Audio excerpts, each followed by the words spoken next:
Bah allez, bonjour à tous, du coup on se retrouve pour une nouvelle vidéo où je vais vous parler de l'ensemble du marché, qu'est-ce que je vois sur les altes, beaucoup m'ont demandé pour tout ce qui était sur l'alt saison, où est-ce qu'on en était réellement, je vais faire un point sur tout ça, donc reste bien jusqu'à la fin si tu veux avoir mon avis, et qu'est-ce que je vais faire de mes altes pendant cette phase de marché. Donc là on se retrouve directement sur la liquidation heatmap, on peut voir que, maintenant 24 heures, BTC a repris des couleurs, l'ensemble du marché a repris des couleurs, mais à mon sens ce n'est pas suffisant. Mais c'est pourquoi, c'est toujours dans mon plan actuel, de ce que je disais dans les précédentes vidéos ou précédents lives, qu'on est en train de revenir travailler cette mèche que l'ensemble du marché nous a laissé tout simplement sur BTC et Ether, en monthly et en weekly. Ça, on reviendra dessus plus tard graphiquement. Je vais vraiment prendre le temps de tout vous expliquer, mais du coup, voilà, sur l'ensemble du marché, on est venu liquider 228 millions les dernières 24 heures en longue et 111 millions en short. C'est pas énorme pour le coup, on a 3 fois plus en longue et 3 fois moins en short. Là, en une heure, bon, bah, le marché recorrige, c'est pas très grave. Quand même, 34 millions, 34 000 qui a été liquidé en longue, et mettons 4 heures. Voilà, on a 8.15 et 4.24. Bon, c'est pas très grave. L'ensemble du marché, quand même, pour le coup, c'est du long qui a été liquide en fonction des plateformes.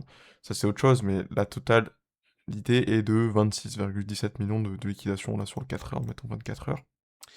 300 millions de liquidations, dont 228 millions en longue. Bon, bah sur Binance, qui est le plus gros exchange pour l'instant, ou sur Bitget, ça se colle au cul pour le coup là-dessus.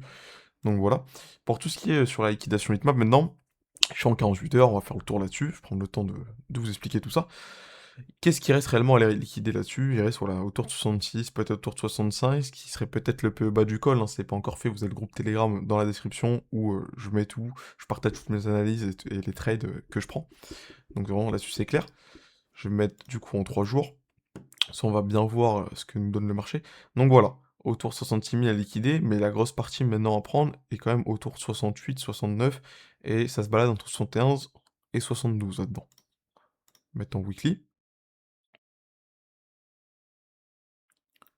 Bah voilà, pour le coup, tous les plus gros paliers sont là-haut, hein, un pic autour des 72 000 à peu près. Bon bah les pics autour de 60 000, c'est une chose, mais pour l'instant je l'écarte. C'est une possibilité, mais c'est possible, mais pour l'instant je l'écarte. Le plus gros est chercher autour de 65 000. À ce niveau-là, 65, 64, 5. Donc patience là-dessus, ça correspond au PE de mon call. On va se mettre sur Ether. Ok, donc Ether Weekly. Donc voilà, qu'est-ce qui reste à récupérer? Autour de 1900, ce qui correspond ici, ce qui fait aussi prix psychologique, hein, graphiquement c'est à mon sens ce qui serait le plus probable, c'est un retour sous 1900 pour repartir, donc on va pas sauter, mais ça correspond aussi au PE bas du col.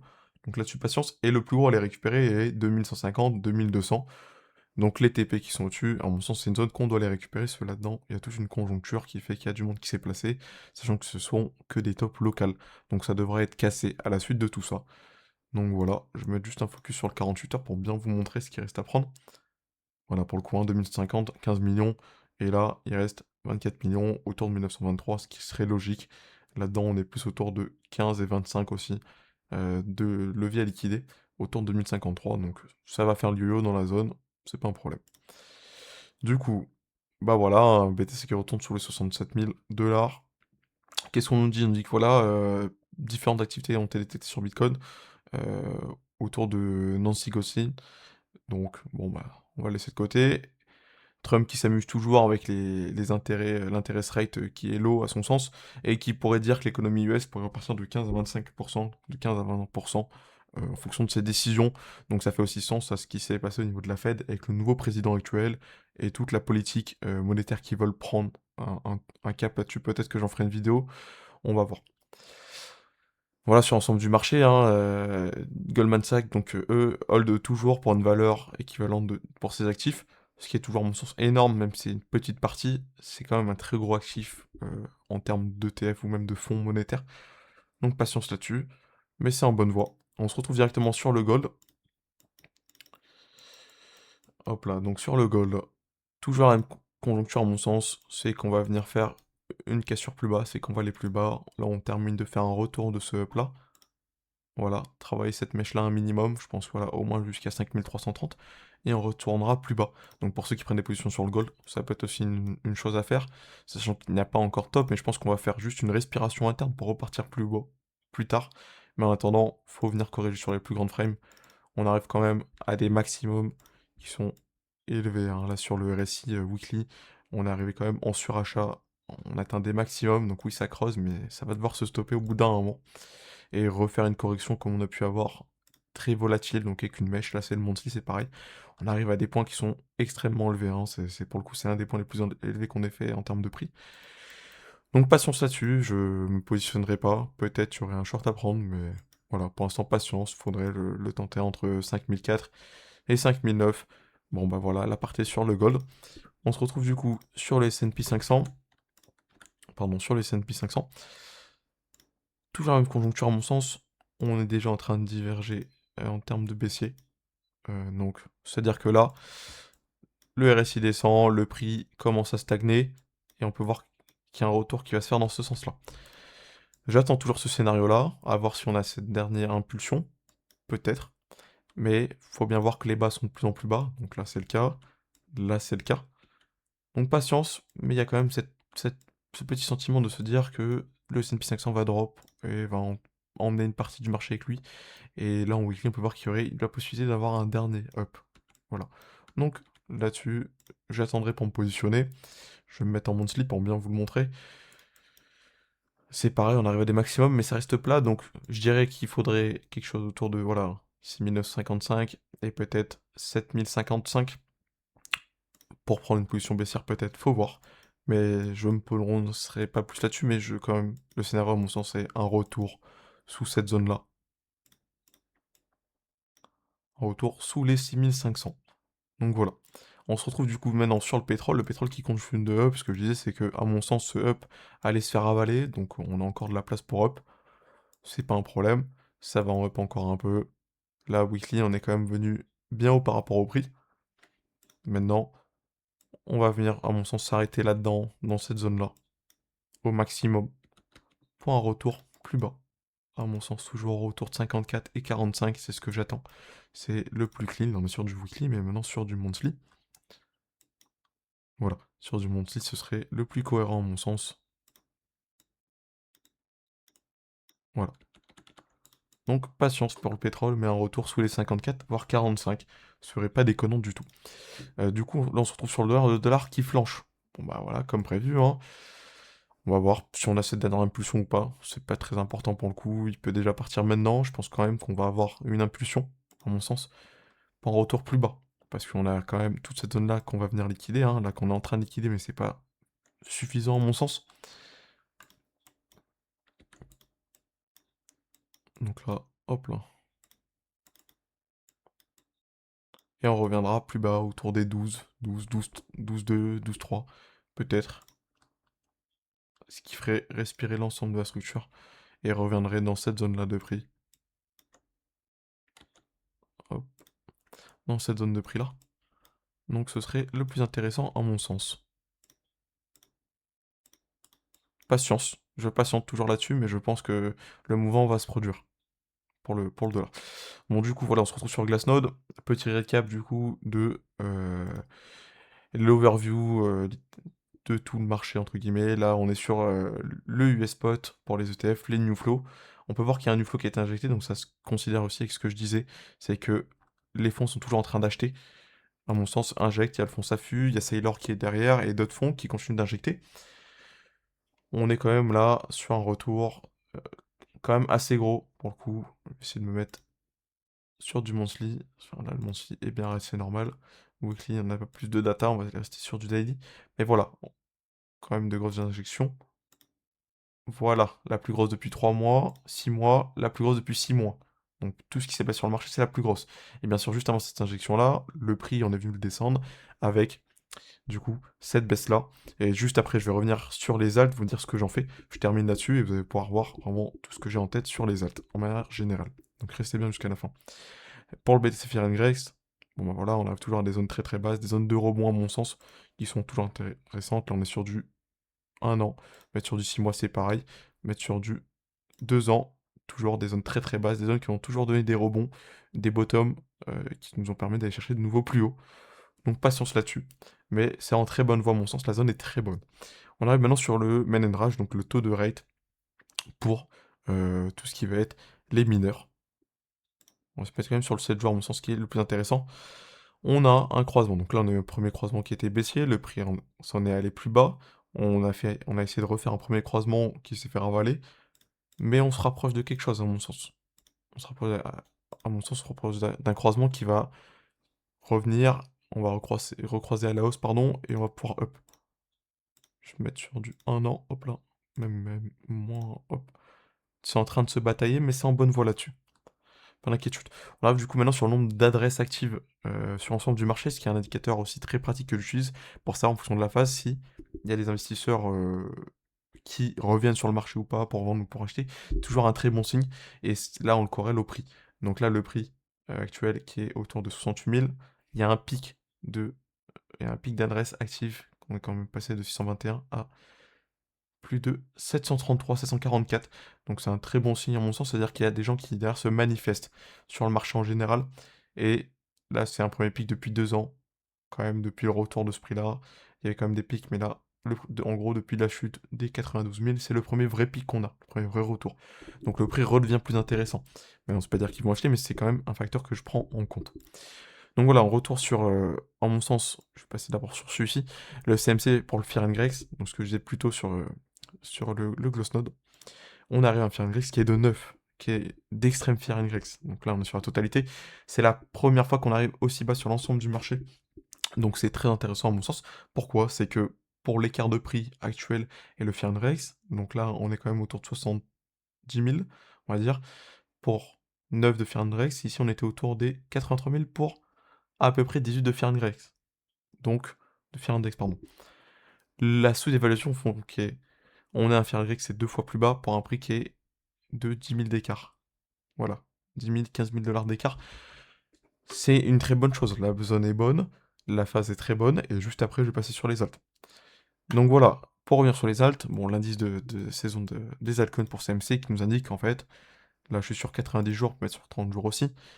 90 jours, qu'est-ce qui s'est passé réellement? C'est qu'on est là sur une saison du Bitcoin.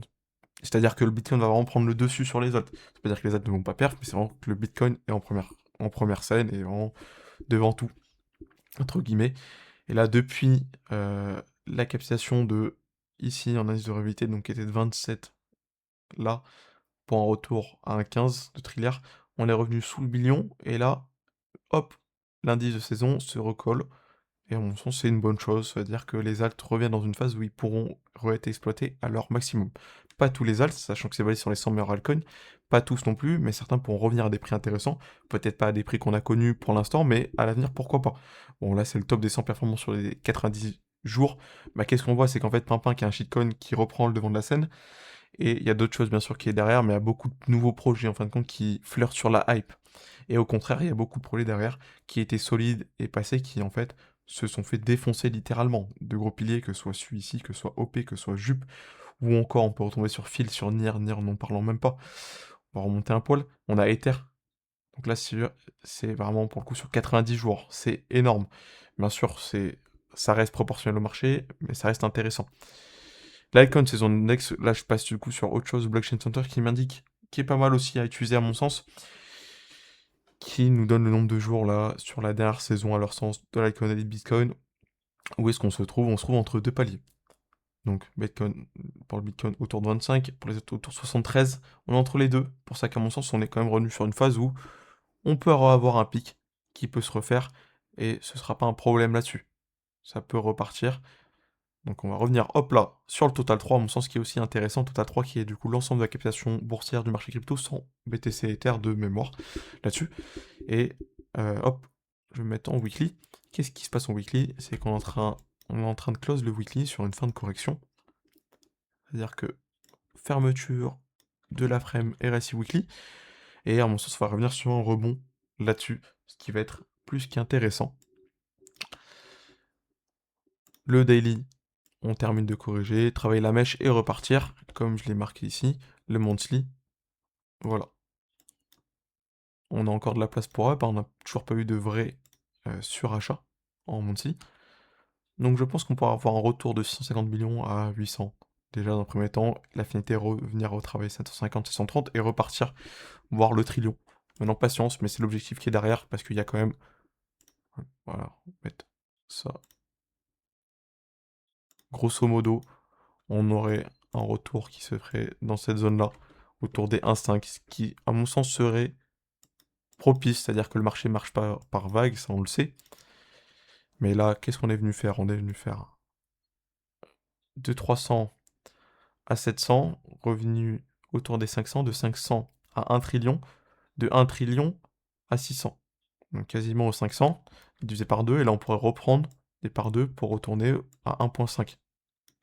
Sachant que pour moi le marché est toujours sous-évalué dans l'ensemble, c'est-à-dire qu'en voit la captation totale du marché avec les prix actuels, c'est une sous-évaluation. Il y a beaucoup plus de captation pour les prix actuels, les prix sont sous-évalués. Donc je vais faire le tour quand même des alts. On va faire un tour de Solana. BTC Solana, commencer par BTC. Bon bah voilà, le plus grand facteur. Pourquoi ça me le met là-dessus?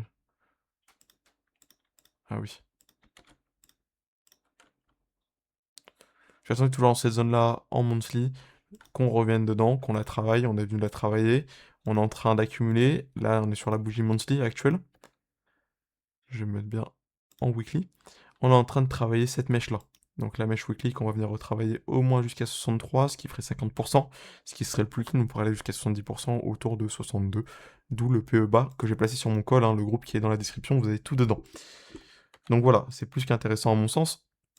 Le daily qu'on termine aussi, il y a un retour d'achat qui se fait sur les plus petites frames, fin de compte, plus petite charme, il y a eu un retour d'achat.